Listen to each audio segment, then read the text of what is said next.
Hello and welcome. First of all, please subscribe my channel, like it and share it. Students, today we have to discuss the remaining part of your first chapter, and today also we will take few topics because this chapter is very lengthy, so we have to take small topics so that everything is clear. Here I have taken farming in Palampur. This topic we have to read. That means we have to see that what are the planning of the farmers, how they are doing the farming in Palampur, and what are the steps they have taken there. All the things we have to see under this topic. And under this topic we have to see so many things. First, see, land is fixed. This is under this topic. Land is fixed. Second, we have to see, is there a way one can grow more from the same land? Third is, will land sustain? Fourth is this. Now today, what we have to see? See, these three topics we will take. We will cover these three topics. Why? Because all these three topics, they are correlated with each other. They are interlinked. कहीं ना कहीं ये एक दूसरे को छूते हैं, touch करते हैं और लगभग सेम ही है. तीनों को जब तक हम एक साथ नहीं पढ़ेंगे तब तक हमें बहुत ज़्यादा कुछ लैंड के बारे में, पालमपुर के लैंड के बारे में बहुत क्लियर नहीं होगा. तो यहाँ हम ये तीनों टॉपिक एक साथ पढ़ेंगे one by one. So let us start. First, land. हमें ये देखना है what is the condition of land in Palampur, how cultivation is done there. So land area under cultivation is fixed. In Palampur जो कल्टीवेशन वाले area है जहाँ पे खेती की जा रही, फार्मिंग की जा रही है, वो फिक्स है. क्यों फिक्स है? Because everywhere land is fixed. Land is a natural resource that is fixed. We can't increase, we can't decrease. Only we can modify something. To if we are talking about the use of land, we can modify something. How? See, some of the waste lands in the village had been converted to cultivable land. Okay, if some areas are there, some land is there which is waste, so we can modify that. All the waste is gone and we have given the fertility to that land, and after that we can use that land. उस जमीन को, जो भी waste land पड़ी, उसे उपजाऊ बना के हम उसे खेती काम में ला सकते हैं. लेकिन कब तक? क्योंकि वो एरिया भी तो फिक्स है. ऐसा तो नहीं है कि बस वेस्ट लैंड इतने ज़्यादा हैं कि हम उसे यूज़ करते जाएं, ऐसा तो है नहीं. वो भी तो एक फिक्स उसमें हमारे पास उसकी भी एरिया फिक्स है. तो पालमपुर में जो भी वेस्ट लैंड थे उनको भी यूज़ कर लिया गया है. अब इसके बाद क्या कंडीशन है? इसके बाद पालमपुर में कोई लैंड ऐसी बची हुई नहीं है जिसके पे प्रोडक्शन किया जा सके. Land can't be increased. Okay, land can't be increase. Land को बिल्कुल बढ़ाया नहीं जा सकता, हम उसे खींच के बढ़ा नहीं सकते. हम कितना भी अपना इनपुट आउटपुट दिमाग कुछ भी लगा लें, लैंड एक ऐसा रिसोर्स है जिसे हम अपनी तरफ से बढ़ा नहीं सकते हैं. So there is no scope to increase production. और अगर लैंड एरिया फिक्स है तो ये भी फिक्स है कि उस पर हम प्रोडक्शन बढ़ा नहीं सकते. अगर हमारे पास एक स्मॉल प्लॉट ऑफ लैंड है तो उस पर हम क्या करेंगे? जो भी खेती करेंगे, ठीक है, उससे जितना भी मिलेगा तो वो हमें एक बार ही मिल रहा है, तो उस पर हम क्या करेंगे? तो वो जो प्रोडक्शन है हमारी उतनी ही बनी रहेगी, लिमिटेड ही बनी रहेगी, क्योंकि हमारे पास जो एरिया है, जो लैंड है, वो भी लिमिटेड है, तो प्रोडक्शन भी लिमिटेड होगा. ठीक है, तो this was all about the land in Palampur. ये कंडीशन है पालमपुर के लैंड की. अब देखिए, जो second topic is there a way. क्या कोई ऐसा भी तरीका है जिससे उसी जमीन से काफ़ी मतलब प्रोडक्शन बढ़ाई जा सकती है? मतलब आपकी ज़मीन वही हो, सेम पीस ऑफ लैंड हो और उससे प्रोडक्शन ज़्यादा हो सके. मतलब लैंड एरिया तो बढ़ा नहीं पा रहे हैं, तो क्या कोई ऐसा तरीका है जिससे हम प्रोडक्शन बढ़ा सकें? Definitely, we can say definitely there is some methods. There are two techniques. See, multiple cropping is the first technique to increase the production, and modern farming is the another technique to increase the production. How we can see here, and here also we can see that how the farmers of Palampur, they use the land and they use land as to multiple cropping. Multiple cropping के लिए वो किस तरह से इस land का इस्तेमाल कर रहे हैं? All land is cultivated in Palampur. Palampur में जितनी भी आपकी ज़मीनें हैं उस पर खेती की जा रही है, सारी ज़मीनों पे खेती की जा रही है, कोई भी लैंड छूटा हुआ नहीं है। No land is left ideal, वहाँ पे कोई भी जो लैंड है वो ऐसे ही बेकार में छोड़ा नहीं गया, मतलब वहाँ आपको कोई फ्री लैंड नहीं मिलेगी। कैसे? ये ऐसे कि वहाँ के जो फार्मर्स हैं उनकी क्या प्लानिंग है, वो किस तरह से खेती कर रहे हैं, उस बेस पे हम कह सकते हैं कि वहाँ का जो लैंड है वो पूरे साल इंगेज है। तो हम देखेंगे ये पूरे साल इंगेज कैसे है। In Palampur farmers grow 3 different crops in a year, 3 different crops. Okay, in rainy season we know that in rainy season whatever crops are grown, जो भी खेती की जाती है, जो भी उपज उगाई जाती है उसे खरीफ क्रॉप कहा जाता है, वो खरीफ क्रॉप के अंतर्गत रखी जाती हैं। और इसमें पालमपुर के जो लोग हैं वो उगाते हैं ज्वार और बाजरा, and they use this jowar and bajra as a cattles feed, अपने पशुओं को खिलाने के लिए जो चारा होता है उसके लिए वो ज्वार और बाजरा उगाते हैं। आफ्टर दिस, इसके बाद वो क्या उगाते हैं? इन अक्टूबर टू दिसंबर, अक्टूबर से दिसंबर में वो वहाँ पे पोटैटो यानी आलू उगाते हैं। दिस इज द सेकेंड, वो वहाँ पे आलू उगाते हैं। ठीक, अब इसके बाद आते हैं जब विंटर सीजन आता है तो विंटर सीजन में रबी क्रॉप्स को उगाया जाता है। Rabi crops are grown in winter season and we know that wheats are grown in winter season. गेहूं की खेती विंटर सीजन में की जाती है। और जो गेहूं होता है उसे देखिए कैसे डिस्ट्रीब्यूट किया जाता है। That wheat is kept few amount of wheat that is kept for family consumption, यानी अपनी, वो किसान अपनी फैमिली के यूज़ के लिए, उसकी फैमिली खा सके पूरे दिन, पहले उतना अमाउंट का वीट जो है वो अलग कर लेता है।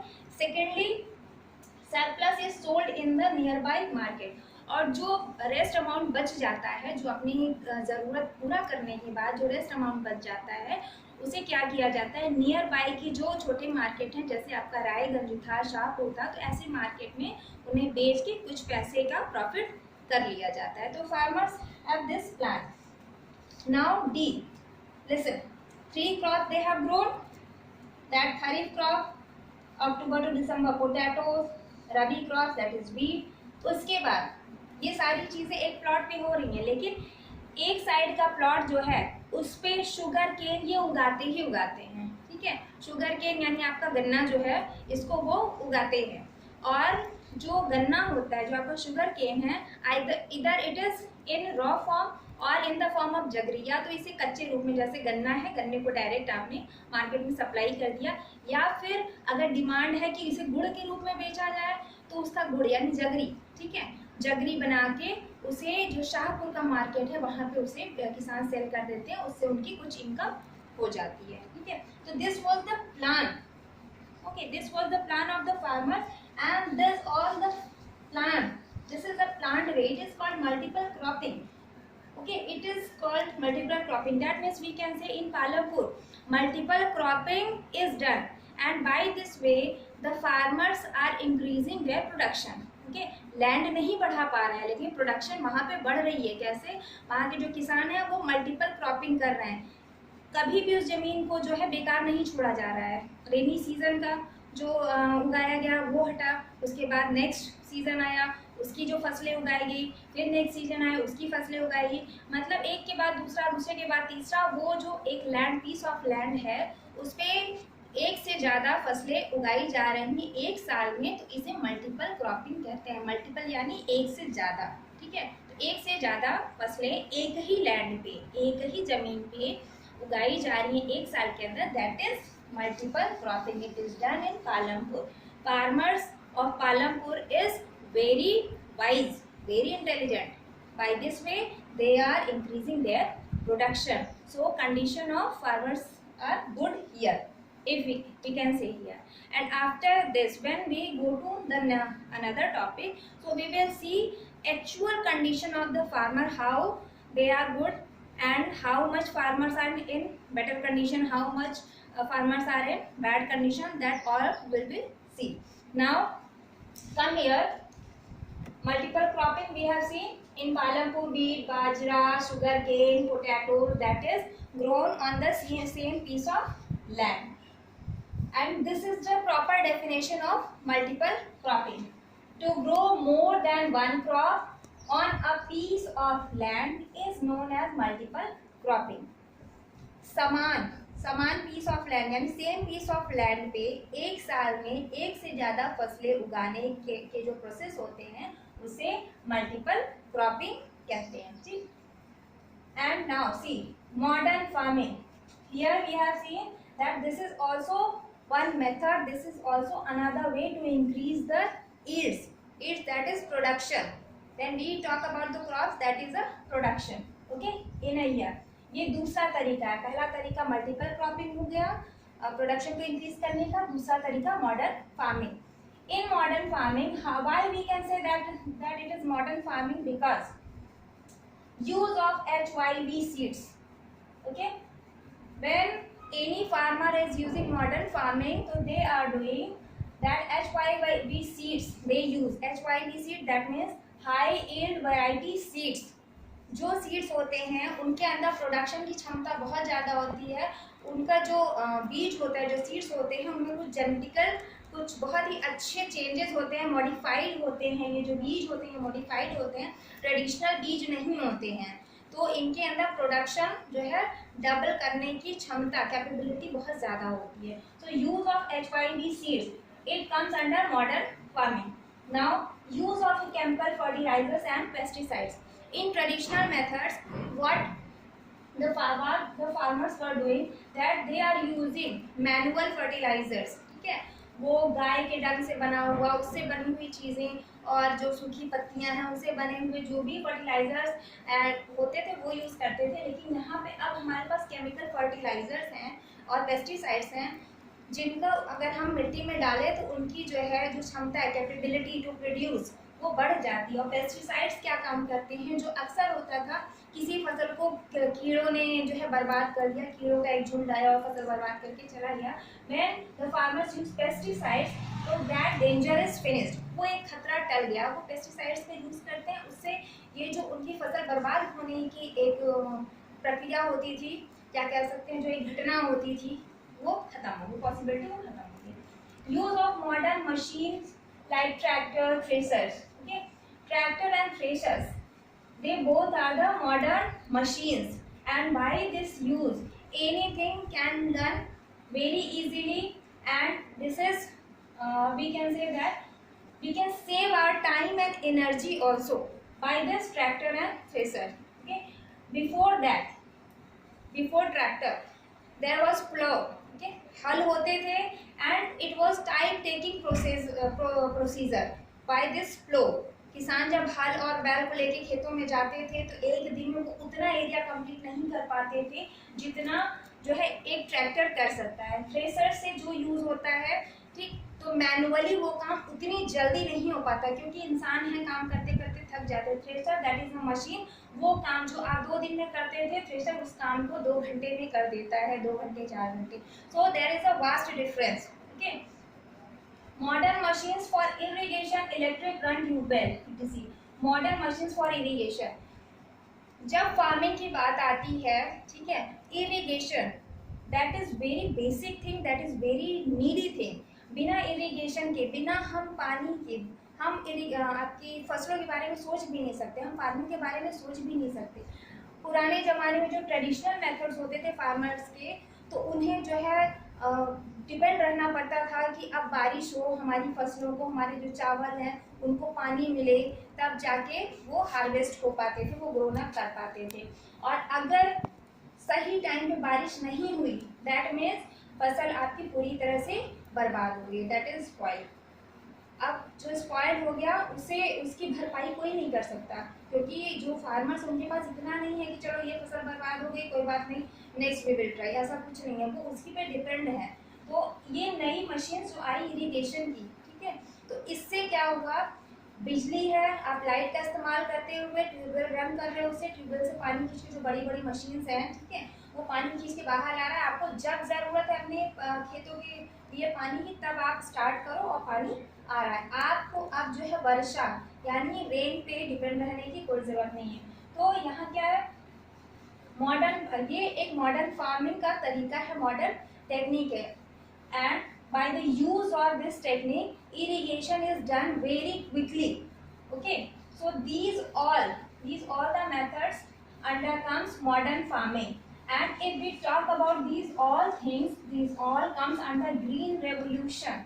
This is very important part of your chapter. What is green revolution? It started in India. It started in late 1960s and till 1970s.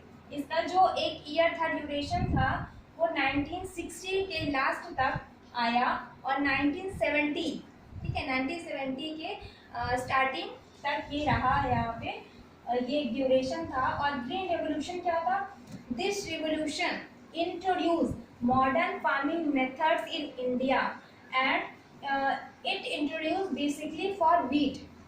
जो आपका गेहूं का प्रोडक्शन था उस पर इसका एक एक्सपेरिमेंट किया गया. It was very successful and after the use of this green revolution, after this green revolution, India became independent in the matter of wheat. अब उसे वीट को बाहर से मंगाने की ज़रूरत नहीं थी, अब वो अपने पैरों पे था. इस ग्रीन रेवोल्यूशन के बाद जब वीट की हाई यील्डिंग वेराइटी सीड्स का यूज़ होने लगा और यहाँ की जो प्रोडक्शन है वीट का, गेहूं का जो प्रोडक्शन है वो डबल होने लगा, यहाँ की जनता के लिए पर्याप्त होने लगा, तो इस मैटर में इंडिया यहाँ पे ग्रीन रेवोल्यूशन के कारण इंडिया अपने पैरों पे खड़ा हुआ. अब उसे बाहर के देशों से अपने लिए गेहूँ मंगाने की ज़रूरत नहीं थी, अब वो अपनी जनता का पेट खुद भर सकता है. This was the major point of green revolution. Okay, and we can say this was the positive aspect of green revolution. Now Punjab, Haryana and Western UP, okay, in these three parts this modern farming it was introduced. Farmers of this Punjab, Haryana and Western UP, they have first applied all these methods in their own state and they found that this was very effective methods and it can be used to increase the production. ठीक, यहाँ तक की बात हो गई. आप green revolution भी हो गया, ग्रीन रिवोल्यूशन आप समझ गए. ग्रीन रिवोल्यूशन को अभी हम आपके और मुझे लगता है लास्ट के चैप्टर्स में है आपके इकोनॉमिक्स में, तो उसमें हम डिटेल में पढ़ेंगे. यहाँ हमें इतनी पढ़ने की ज़रूरत है. And this is important because it may come in your examination in short notes. कि write short notes on green revolution और give the positive aspect of green revolution, benefits of green revolution, and from this part so many questions can be made. Like we have seen here modern farming, so one question can be arise here that what is the difference between traditional method of farming and modern method of farming. ये भी एक question आपका बन सकता है. What is multiple cropping and the farmers. It can be asked from this part also, what was the plan of farmers, how they do farming on the same piece of land. Or it can be asked that how can you say that multiple cropping is used in Palanpur. So in that we can give this example. This was the plan. इस तरीके से जो है वहाँ के जो farmer थे पालनपुर के वो मल्टीपल क्रॉपिंग करते थे. So in this part so many question, from this part so many question can be arise. Okay, so many questions are there, so look it very carefully, take everything very carefully and everything should go minutely and watch it. Will the land sustain? Now first topic, second topic, we are here on third topic. Will the land sustain? क्या जमीन को बचाया जा सकता है? यहाँ हम ये बातें क्यों कर रहे हैं? क्या जमीन को अभी तक हम ये ऐसी कोई बात नहीं कर रहे थे. Yes, it is a natural resource. Land is a natural resource. Can't increase or decrease. बढ़ाया नहीं जा सकता, घटाया नहीं जा सकता. But what can we do? Fertility can be increased. Fertility can be decreased. Okay, it can be increased. ये तो हमें पता है fertility increased की जा सकती है. Decrease का क्या मतलब है? Decrease. यहाँ हम ये भी कह सकते हैं कि यहाँ जो पढ़ने जा रहे हैं that is negative part of green revolution. हम ये भी कह सकते हैं ग्रीन रिवोल्यूशन का निगेटिव पार्ट अब हम यहाँ पढ़ने जा रहे हैं. Scientific report says modern farming methods have overused the natural resources. Scientific report ये कहती है कि हमने जो है मॉडर्न फार्मिंग टेक्निक्स जो यूज़ की उससे हमने जो नेचुरल रिसोर्सेज हैं उन्हें ओवर यूज़ कर लिया है. मतलब जितने वो उनकी जो कैपेबिलिटी है उससे भी ज़्यादा हम उसे निचोड़ के यूज़ कर रहे हैं. ठीक है, उसका क्या है, किसी भी चीज़ का जो होता है, कहा जाता है अति, किसी भी चीज़ को बहुत ज़्यादा, वो बहुत बुरी होती है, चाहे वो जो भी चीज़ हो। तो यहाँ हमने इतना ज़्यादा यूज़ कर लिया है तो उसका अब निगेटिव इम्पैक्ट जो है सामने आ रहा है। Loss of soil fertility due to more and more use of pesticides and chemicals.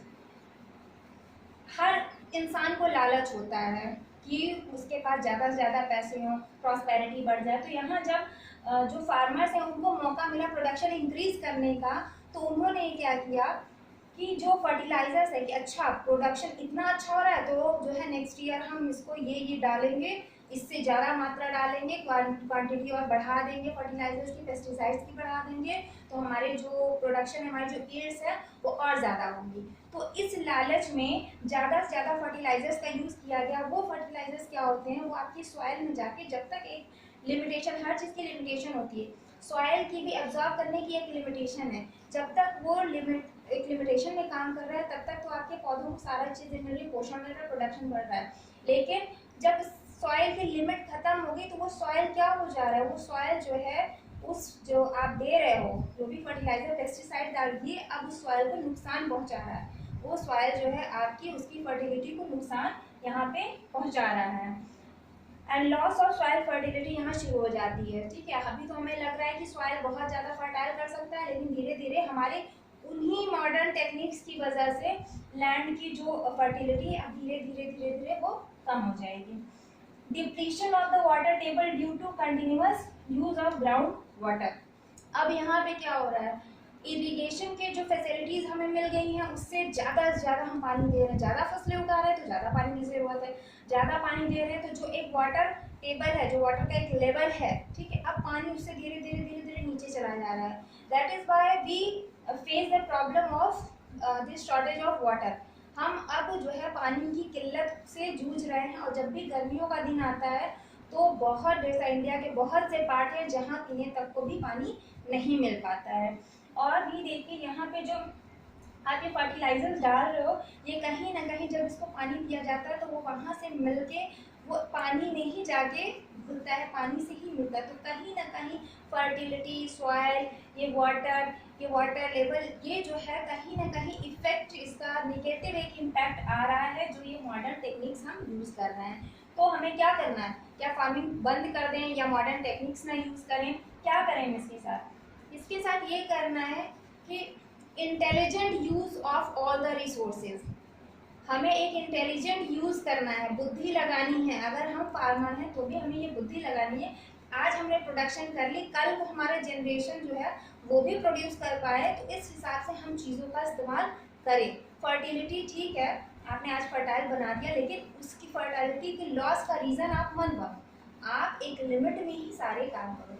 So these are the point which go against green revolution।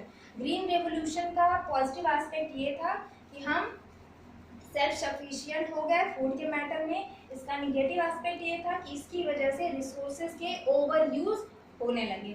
So student, this was all about farming in Palampur, and rest of the topic we will cover in our next video.